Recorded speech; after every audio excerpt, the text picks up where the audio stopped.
Boa noite a todos. Hoje, 21 de julho de 2017, nós estamos reunidos para estudarmos a obra Paulo e Estevão. Hoje é o nosso estudo de número 16 e vamos iniciar ouvindo uma música e logo depois nossa irmã Maria Luísa irá fazer a prece.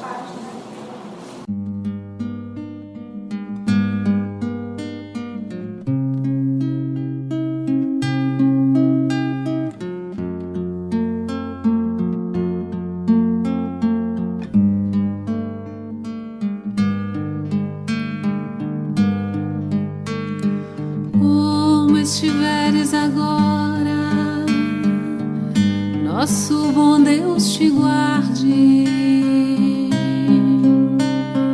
Como estiveres pensando, nosso bom Deus te use. Onde te encontres na vida, que Deus te ilumine. Esteja seguindo, nosso Senhor te guie. No que fizeres tu, peço ao bom Deus que possa te amparar, e em cada passo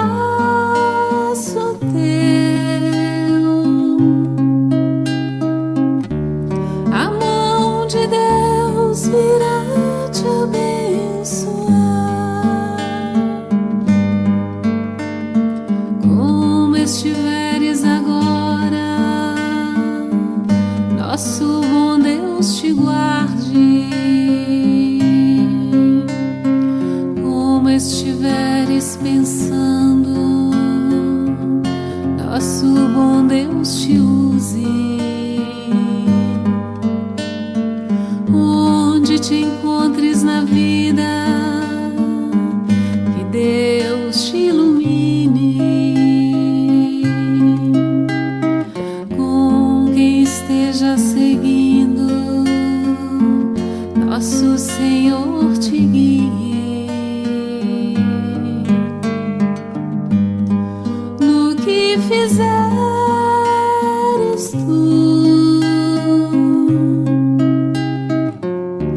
peço ao bom Deus que possa te amparar, e em cada passo teu, a mão de Deus virá te abençoar.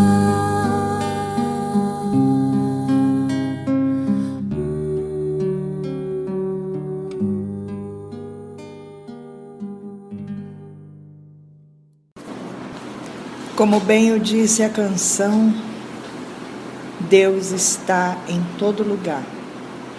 Deus é amor, Deus é paz. E Deus nos enviou aquele a quem chamamos de Mestre amado Jesus, que há 2017 anos encarnou nesse planeta de provas e expiações para nos exemplificar a lei de justiça, amor e caridade. E hoje, Mestre amado, passados 2017 anos, nós, crianças ainda espirituais, ainda nos encontramos, nos debatendo, tentando entender essa lição adulta, essa lição de gente grande. Mas o Senhor nos entende e o Senhor sabe, Mestre amado, do nosso envolvimento, da nossa vontade, do nosso querer nos melhorar. Tanto sabe que colocou ao nosso lado um anjo para nos auxiliar. E que possamos, Senhor Jesus, envolvidos na Tua luz, com as bênçãos do nosso anjo guardião, com as bênçãos de Deus Pai, seguir a cada dia, procurando mesmo continuar com essa vontade firme de estudar tão belas obras como a que estudamos aqui nessa sexta-feira. Que possamos ver no exemplo de Paulo de Tarso, o apóstolo dos gentios, que nos exemplifica a nós realmente o amor, a caridade, a vontade firme, que possamos ver nesse apóstolo um retrato vivo da lei, de justiça, de amor e de caridade, que tu vieste exemplificar, Senhor. Que possamos estar atentos a todas as lições aqui, que os amigos espirituais que prepararam esse ambiente para nós possam nos auxiliar cada vez mais a nossa irmã Conceição, que abnegadamente se esforça para nos ensinar, para estudar conosco, que possamos realmente ter mais uma noite de estudos na tua paz e na tua luz.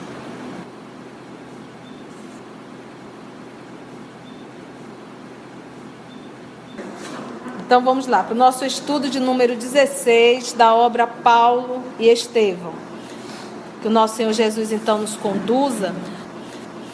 Então, conforme o estudo de número 15, nós finalizamos a leitura, era a fala do nosso querido irmão Estevão, na Casa do Caminho, e nós iremos comentar essa passagem porque é muito rica, em verdade. Então, nos acompanhem, por favor. Nós vamos voltar, vamos ler pausadamente, vamos comentando a fala de Estevão.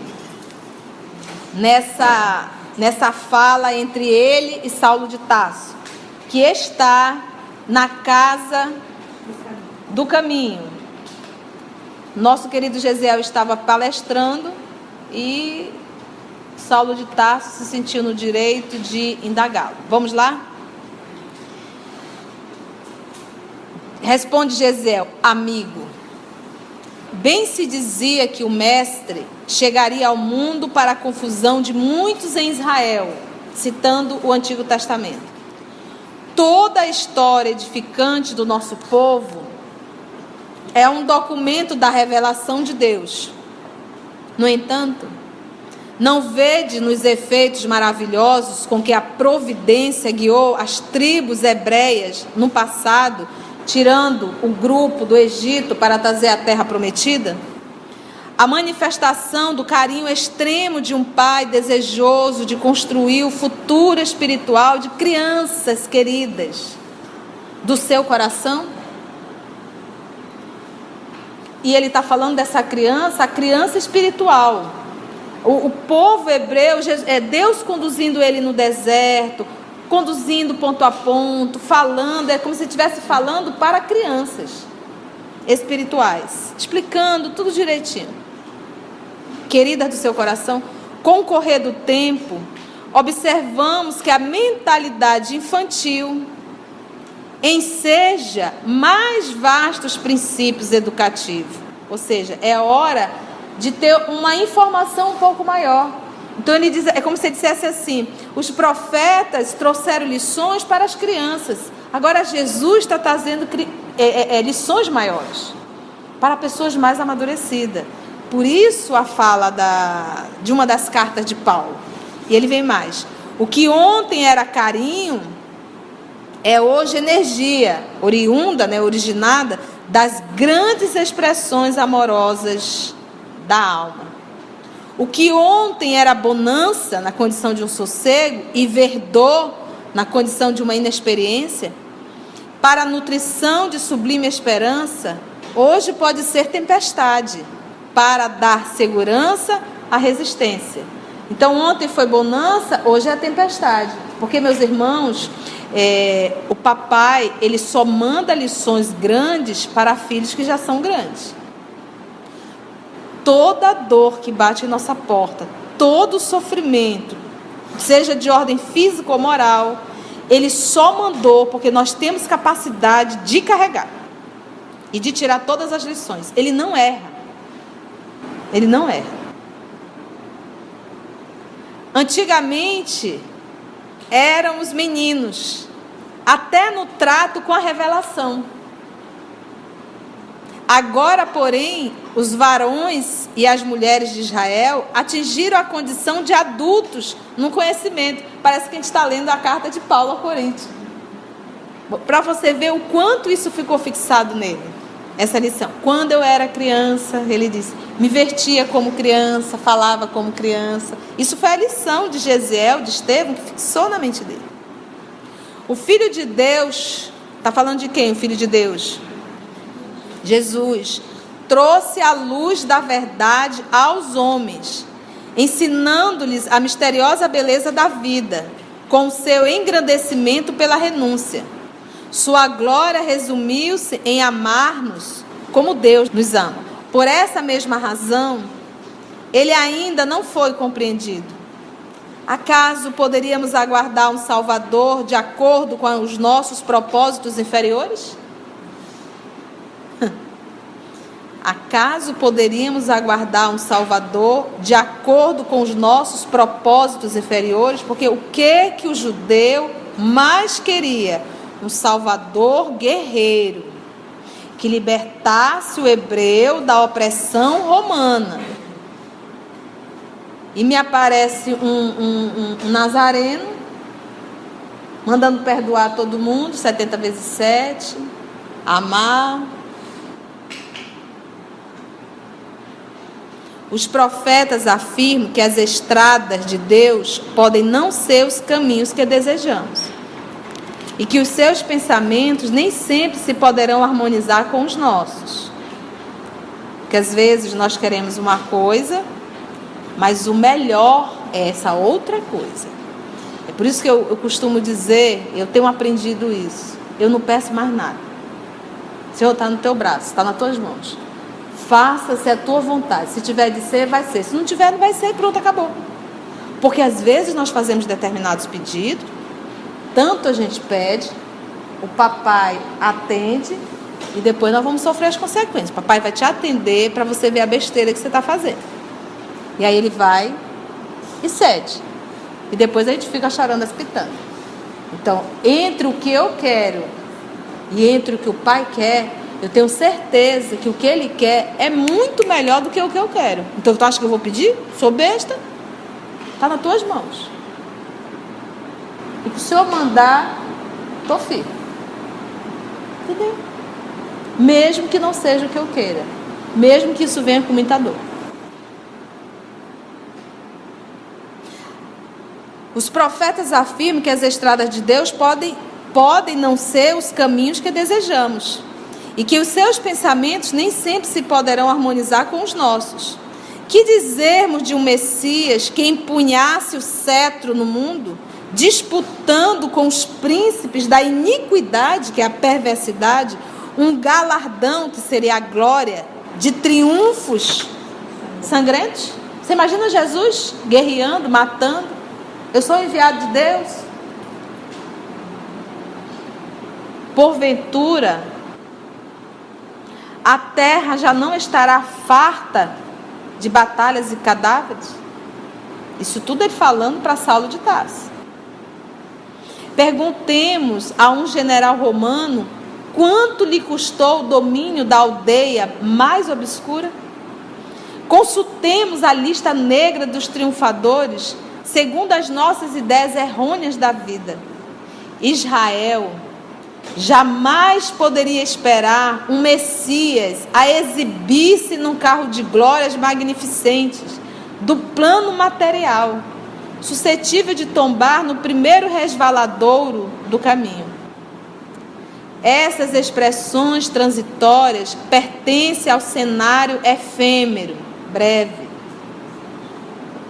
no qual a púrpura mais fulgurante volta ao pó. Ao contrário de todos os que pretenderam ensinar a virtude, repousando na satisfação dos próprios sentidos. Jesus executou sua tarefa entre os mais simples ou mais desventurados, onde muitas vezes se encontram as manifestações do Pai, que educa através da esperança insatisfeita e das dores que trabalham. do berço ao túmulo, a existência humana. O Cristo edificou entre nós seu reino de amor e paz, sobre alicerces divinos. Sua exemplificação está projetada na alma humana, com luz eterna. Sua exemplificação está projetada na alma humana com luz eterna. A lição do nosso Senhor Jesus, em que uma alma aprende, essa lição passa a ser o quê? Eterna. Você nunca mais esquece. Uma lição escutada, aprendida e vivida, esse é um tesouro meu, pessoal e intransferível. Eu nunca mais vou perder.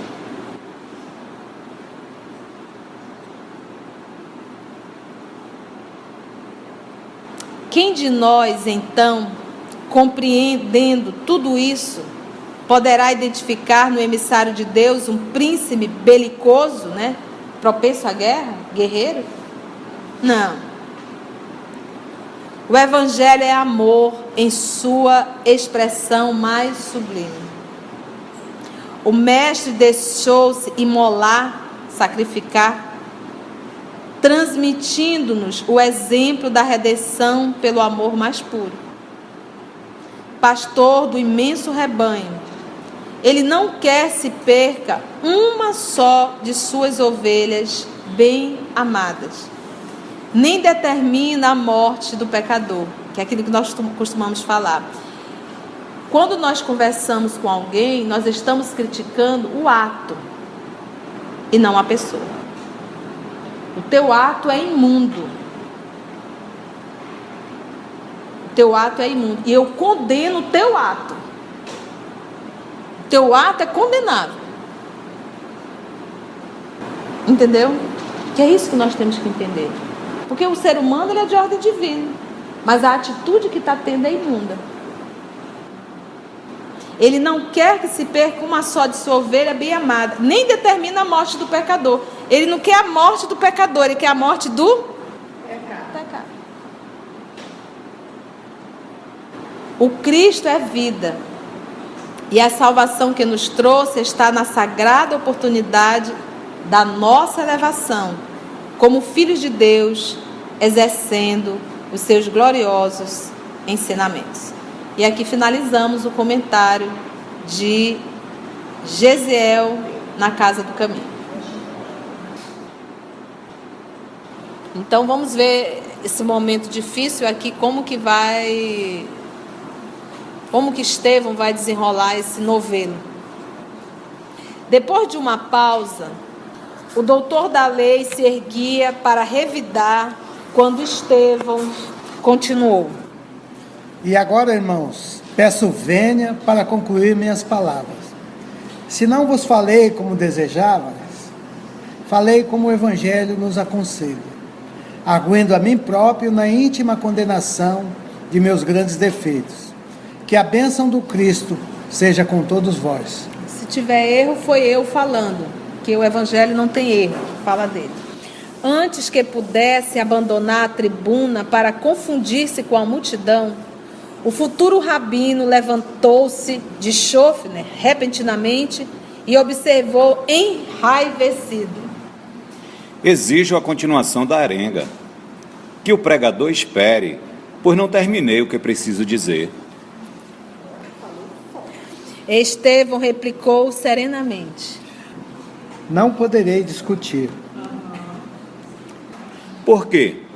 Perguntou Saulo, irritadíssimo. Estás intimado a prosseguir. Amigo, elucidou interpelado calmamente. o Cristo aconselhou que devemos dar a César o que é de César e a Deus o que é de Deus. Se tendes alguma acusação legal contra mim, exponha-a sem receio e vos obedecerei. Mas no que pertence a Deus, só a Ele compete arguir-me. Olha, essa resposta Saulo não esperava nunca. Se tens algo contra a minha pessoa, faça uma denúncia. Eu respondo. Dá a César o que é de César, aos homens o que é de homem e a Deus o que é de Deus. Mas no que pertence a Deus, só a Ele, Deus, compete acusar-me. Tal alto espírito de resolução e serenidade quase desconcertou o doutor do Sinédrio, que é o que não acontece. Não acontece por causa da personalidade de Saulo. Compreendendo, porém, que a impulsividade somente poderia prejudicar-lhe a clareza do pensamento, acrescentou mais calmo, apesar do tom imperioso que desejava transparecer toda a sua energia. Mas eu preciso elucidar os erros desta casa. Necessito perguntar e a vez de responder-me. No tocante ao Evangelho, Replicou Estevão. já vos ofereci os elementos de que poderia dispor, esclarecendo o que tem ao meu alcance. Quanto ao mais, esse templo humilde é construção de fé, e não de justas casuísticas. Jesus teve a preocupação de recomendar a seus discípulos que fugissem do fermento das discussões e das discórdias. Eis porque não será lícito perdermos tempo em contendas inúteis, quando o trabalho do Cristo reclama o nosso esforço. Contendas são competições. Então não vou ficar aqui discutindo contigo, tem muita coisa para fazer. Trabalho a realizar. Sempre o Cristo, sempre o impostor. Trovejou Saulo carrancudo. Minha autoridade é insultada pelo vosso fanatismo, nesse recinto de miséria e de ignorância. Mistificadores, rejeitais as possibilidades de esclarecimento que vos ofereço. Galileus incultos, não quereis considerar o meu nobre cartel de desafio. Saberei vingar a lei de Moisés, da qual se tripudia. Recusais a intimativa, mas não podereis fugir ao meu esforço. Aprendereis a amar a verdade e a honrar Jerusalém, renunciando ao Nazareno insolente que pagou na cruz os criminosos desvarios. Recorrerei ao Sinédrio para vos julgar e punir. O Sinédrio tem autoridade para desfazer vossas condenáveis alucinações. Assim concluindo, parecia possesso de fúria, mas nem assim conseguiu perturbar o pregador, que lhe respondeu de ânimo sereno. Amigo, o Sinédrio tem 1000 meios de me fazer chorar, mas não lhe reconheço poderes para obrigar-me a renunciar ao amor de Jesus Cristo. Temos aqui 2 quadros, um quadro Saulo de Társio e um quadro Gesiel. Olha para os 2 quadros, aonde tu encontra harmonia. Dá prazer de olhar. E Saulo está em fúria, um lobo. Como ele coloca aqui a palavra alucinado, não é isso? Assim concluindo, parecia possesso de fúria. E essa resposta aqui, amigo, o Sinédrio tem 1000 meios de me fazer chorar, mas não lhe reconheço poderes ao Sinédrio para obrigar-me a renunciar ao amor de Jesus Cristo. Isso aí você não pode me tirar, não. Dito isso, desceu da tribuna com a mesma humildade, sem se deixar empolgar pelo gesto de aprovação que lhe endereçavam os filhos do infortúnio, que ali o ouviam como a um defensor de sagradas experiências. Você imagina a cena? Eu fiquei imaginando ele no púlpito, Saulo lá embaixo. Saulo questiona, diz que vai abrir um inquérito contra ele, vai entregá-lo ao Sinédrio. E Estevão, sem se perturbar, por exemplo, hoje aqui no dia a dia, quando alguém diz, vou abrir um processo, tu já... Foi mais ou menos o que ele fez, vou abrir um processo, ele não perdeu a calma. E respondeu desse jeitinho, olhando para Saulo de Tarso. Amigo, sempre ele se direciona a Saulo assim, amigo,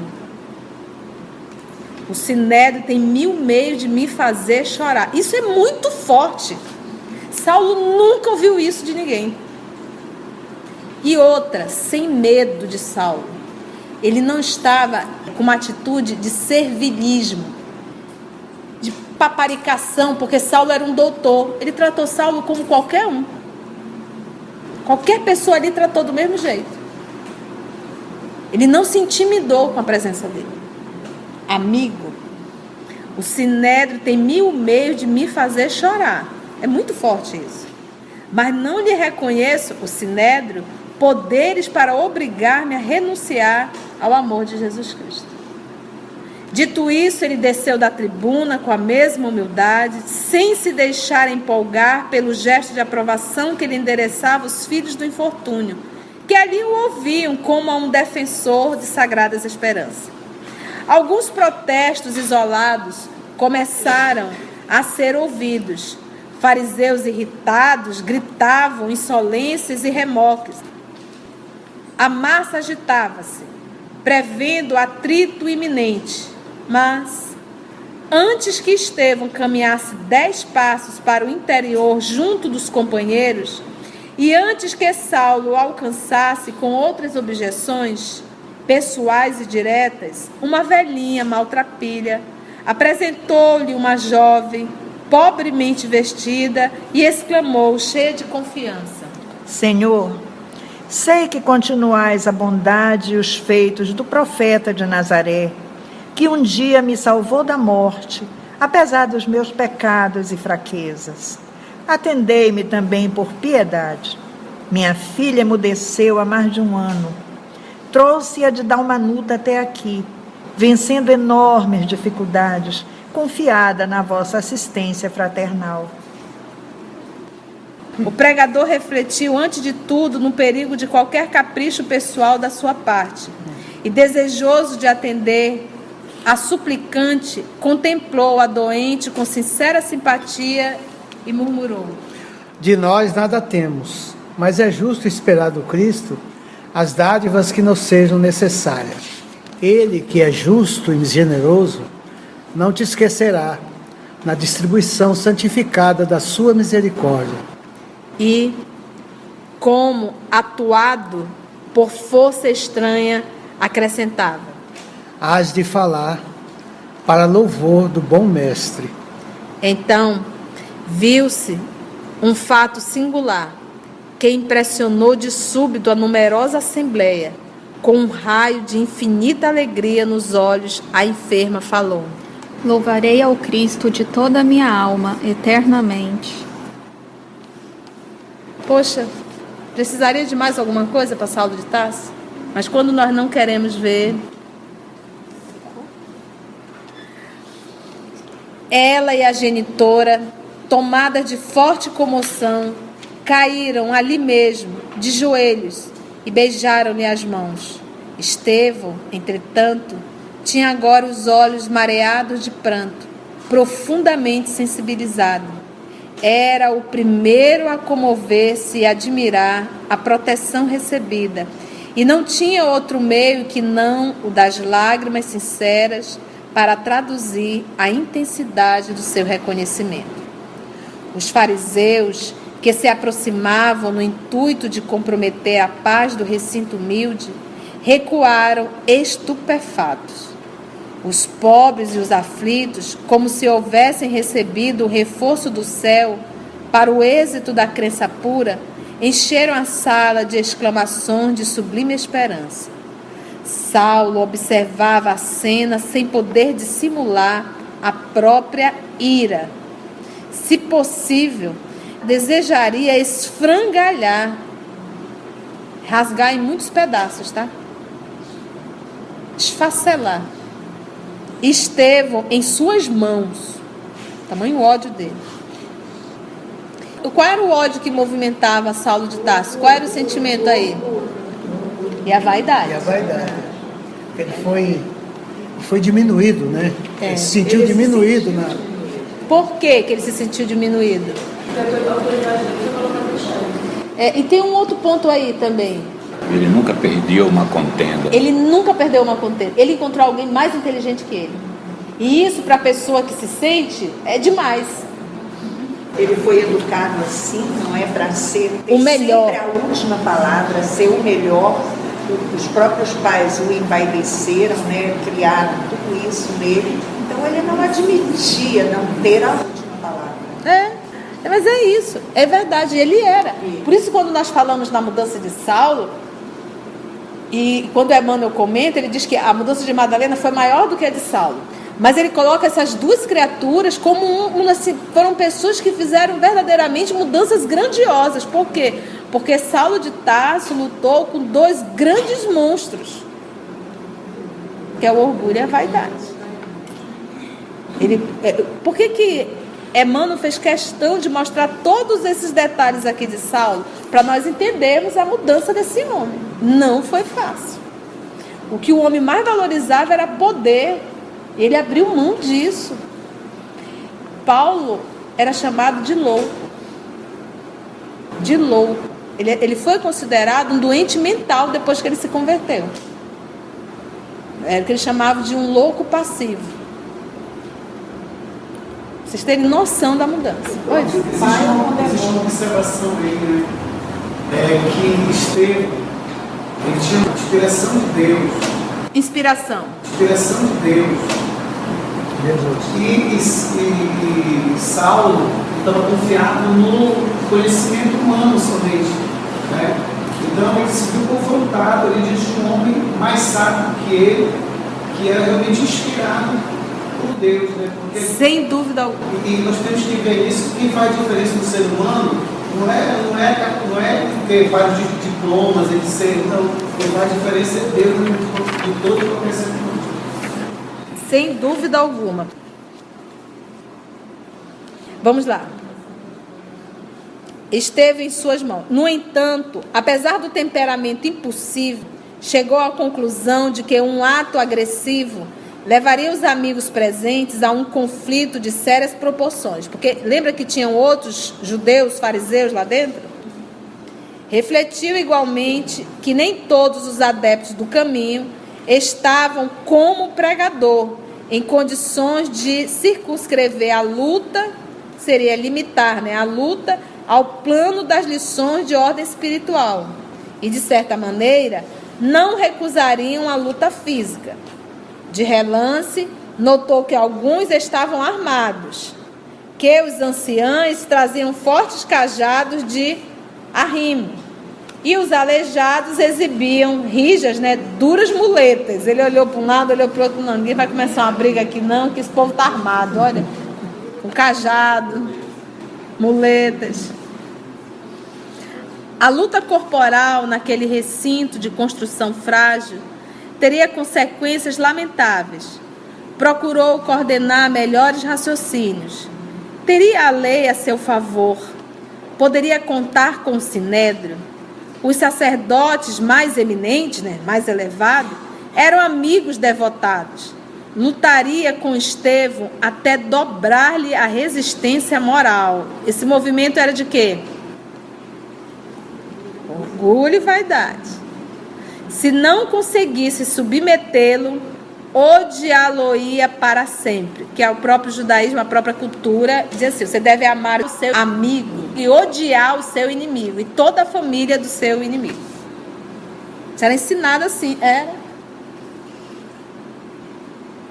Na satisfação dos seus caprichos, saberia remover todos os obstáculos. Na satisfação dos seus caprichos. Reconhecendo que Sadoc e mais 2 companheiros iam iniciar o tumulto, gritou-lhes em voz grave e imperiosa: Vamos-nos. Os adeptos do caminho pagarão muito caro a sua ousadia. Nesse momento, quando todos os fariseus se dispuseram a lhe atender à voz de comando, o moço de Tarso notou que Estevão se encaminhava para o interior da casa, passando-lhe rente aos ombros. Aí foi para acabar. Estevão passou assim lado a lado dele. Tu imagina a raiva de só de levantar o mãozão e dar. Notou que Estevão se encaminhava para o interior da casa, passando-lhe rente aos ombros. Saulo sentiu-se abalado em todas as fibras do seu orgulho. Fixou quase com ódio, mas o pregador correspondeu-lhe com um olhar sereno e amistoso. serenidade e com aquele jeito amistoso de meu amigo. Ainda continua a palavra, amigo. Tão logo se retirou o jovem doutor da lei, com os companheiros numerosos que não conseguiam disfarçar o seu despeito, os apóstolos galileus passaram a considerar com grande receio as consequências que poderiam advir do inesperado episódio. No dia seguinte, como de costume, Saulo de Tarso, à tardinha, entrava em casa de Zacarias, deixando transparecer na fisionomia a contrariedade que ele ia no íntimo. Depois de aliviar-se um tanto dos pensamentos sombrios que o atribulavam, graças ao carinho da noiva amada, por ela instada, pedir com insistência, a dizer os motivos de tamanha preocupação, narrou-lhe os acontecimentos da véspera, acrescentando: Esse Estevão pagará caríssimo a humilhação que pretendeu infligir-me publicamente. Seus raciocínios sutis podem confundir os menos argutos e necessário é fazermos preponderar nossa autoridade em face dos que não têm competência para versar os princípios sagrados. E, na verdade, Gesiel tem muita competência. Tanto é que ele percebeu. Ele não tinha competência para estar falando, explicando sobre o Antigo Testamento. Gesiel deu um show. Tanto é que ele iniciou falando do Antigo Testamento, falando dos profetas, lembra? Hoje mesmo conversei com alguns amigos relativamente às providências que nos cumpre tomar. Os mais tolerantes alegam o caráter inofensivo dos galileus, pacíficos e caritativos, mas sou de opinião que uma ovelha má põe o rebanho a perder. Aí vem a doce Abigail. Acompanho-te na defesa das nossas crenças. Advertiu a moça satisfeita. E ai dela que discordasse. Não devemos abandonar nossa fé ao trato e ao sabor das interpretações individuais e incompetentes. Depois de uma pausa: se Gesiel estivesse conosco, seria teu braço forte na exposição dos conhecimentos sagrados. Certamente ele teria prazer em defender o testamento contra qualquer expressão menos razoável e fidedigna. Combateremos o inimigo que ameaça a genuinidade da revelação divina. Seria a pureza, exclamou Saulo. E não cederei terreno aos inovadores incultos e cavilosos. Traiçoeiros. Esses homens são muitos? Perguntou Abigail apreensiva.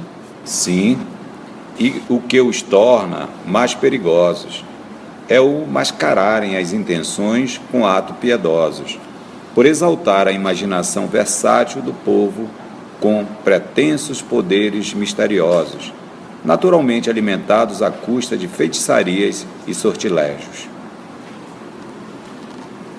Em qualquer hipótese, advertiu a jovem depois de refletir um momento, convém proceder com serenidade e prudência para evitar os abusos de autoridade. Quem sabe são criaturas mais necessitadas de educação que de castigo? Sim, já pensei em tudo isso.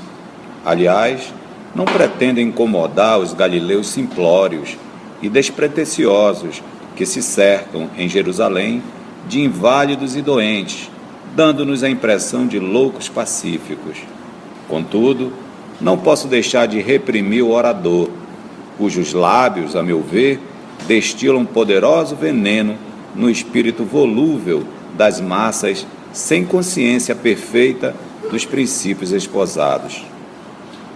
Aos primeiros importa esclarecer, mas o segundo precisa ser anulado, visto não se lhe conhecerem os fins, quiçá criminosos e revolucionários.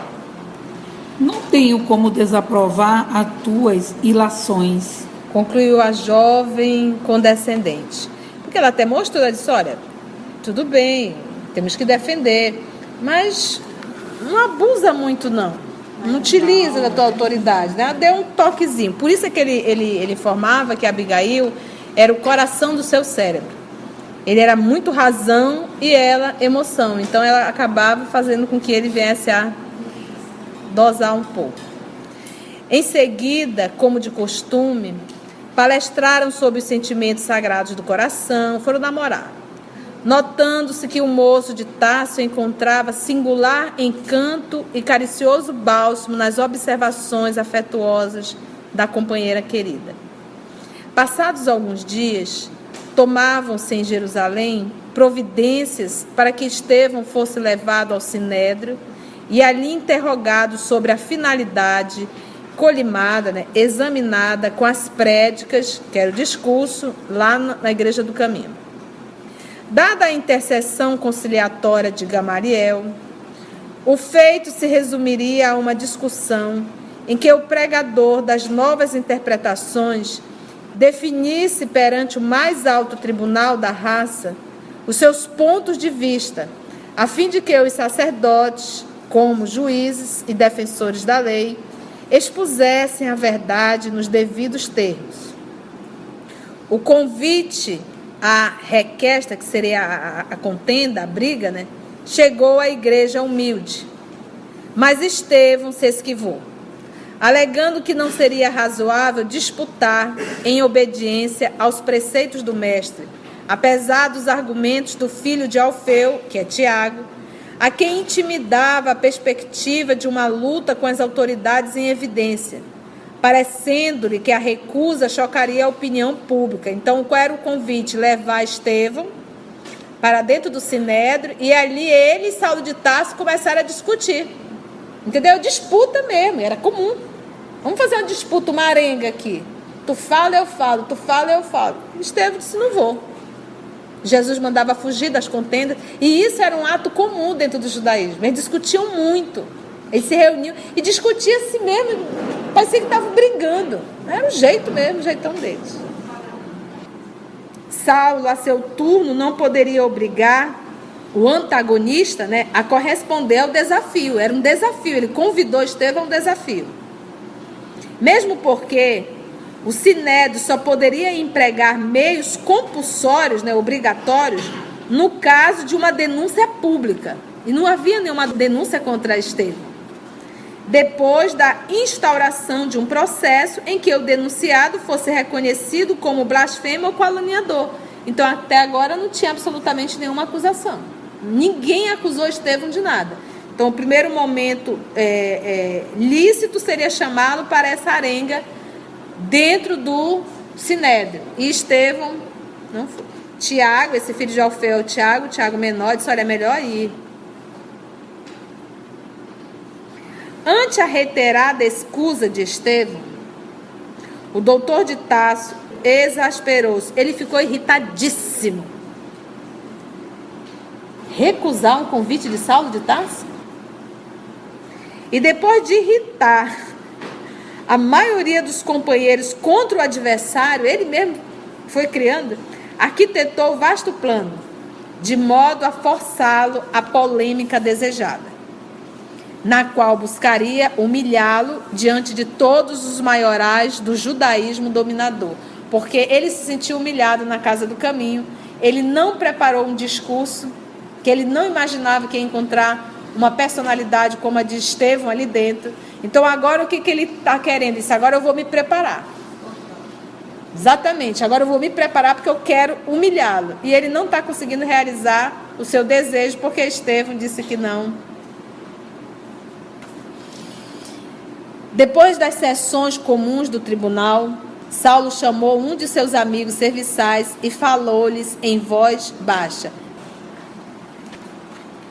Neemias, nossa causa precisa de um cooperador decidido e lembrei-me de ti para a defesa dos nossos princípios sagrados. De que se trata? Perguntou o outro com enigmático sorriso. Mandai, estou pronto a obedecer. Já ouvistes falar num falso taumaturgo chamado Estevão? É taumaturgo aquele que opera milagre também, tá? Um dos tais homens detestáveis do caminho? Já lhe ouvi a própria palavra, e por sinal que reconheci nas suas ideias as de um verdadeiro alucinado. Ainda bem que o conhece de perto. Replicou o jovem doutor satisfeito. Necessito de alguém que eu denuncie como blasfemo em face da lei e lembrei-me da tua cooperação nesse sentido. Só isso? Interrogou o interpelado astutamente. É coisa fácil e agradável, pois não ouvi dizer que o carpinteiro crucificado é o fundamento da verdade divina. Isso é mais que blasfêmia.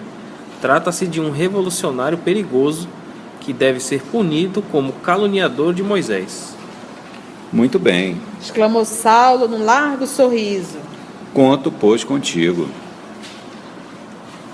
Então aí nós vamos ver Saulo de Tarso manipulando alguém que é o seu serviçal, submisso a ele, para fazer uma denúncia que não é autêntica. Olha como era Saulo de Tarso, maquiavélico.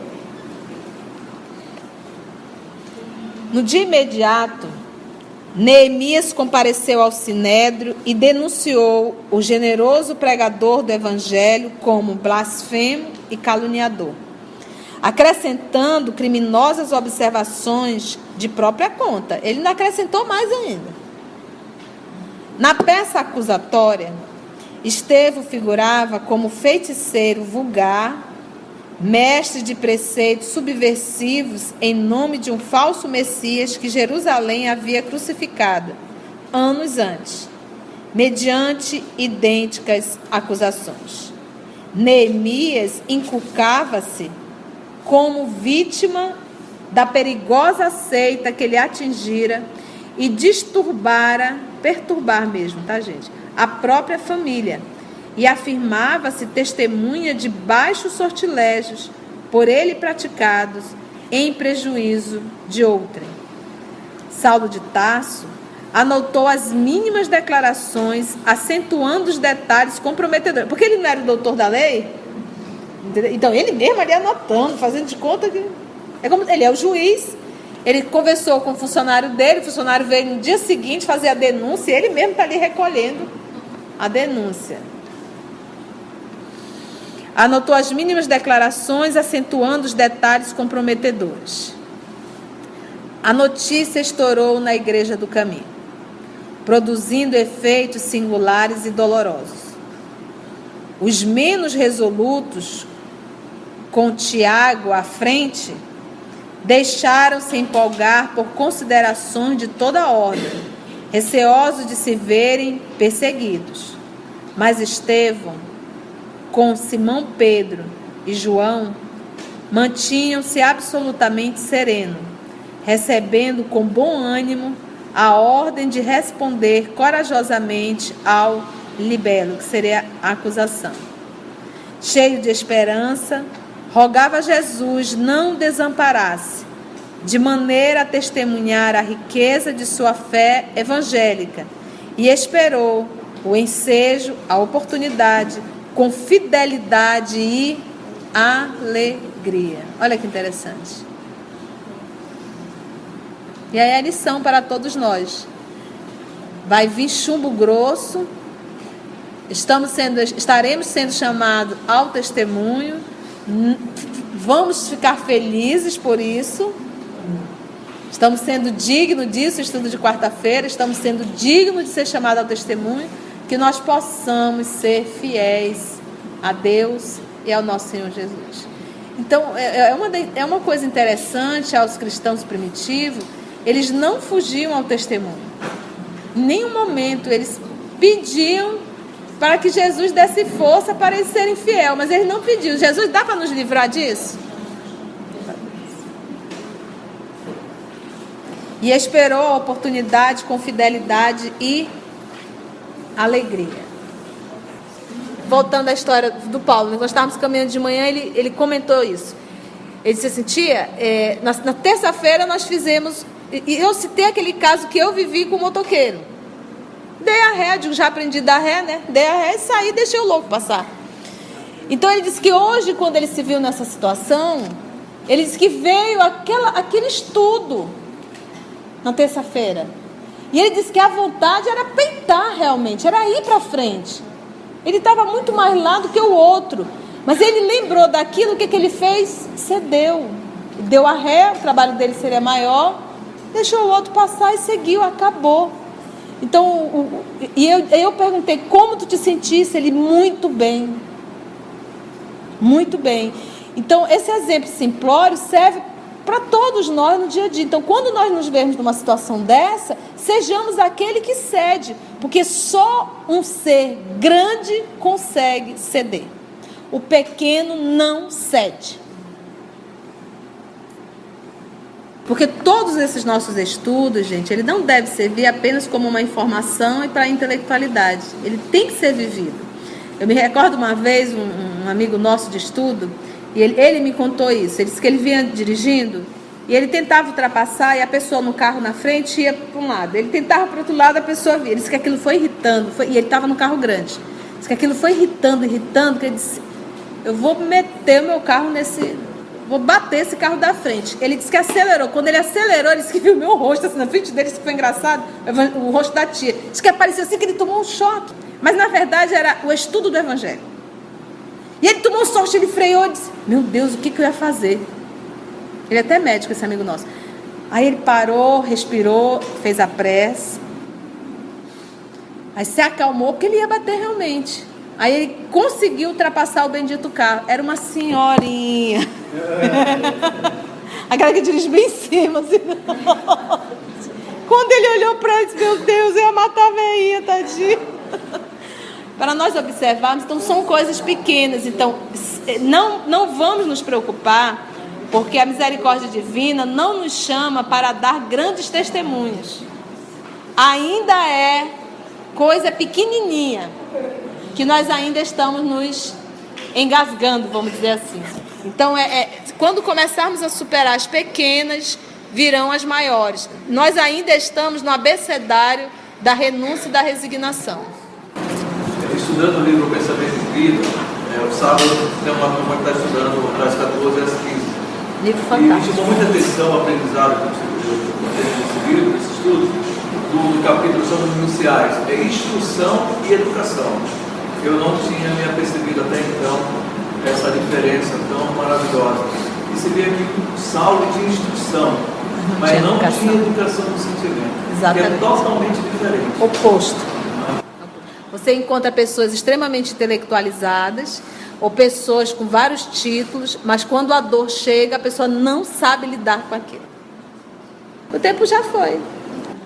E nós vamos, a próxima semana, iniciar o capítulo 7, ante o Sinédrio. Então, só nos resta agradecermos a Jesus e fazermos a nossa prece de encerramento, né?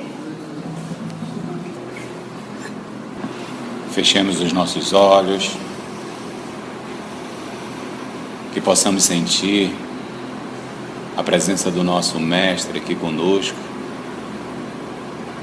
pois, como ele disse, onde tivesse 2 ou mais reunidos em seu nome, lá ele estaria. E o sentindo, possamos dizer, Mestre amigo, obrigado por mais essa sexta,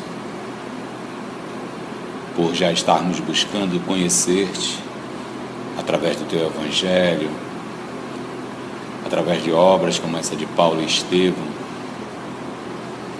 onde nos leva a refletir as mudanças que precisamos fazer em nossas vidas e que possamos já ter essa vontade firme de buscar essas mudanças, mas acima de tudo, Mestre, ter essa vontade firme de compartilhar o amor que já construímos em nossos corações. Abençoa-nos a todos aqui presentes, nos 2 planos, e que a tua paz, que teu amor esteja sempre conosco, onde estivermos. Que assim seja.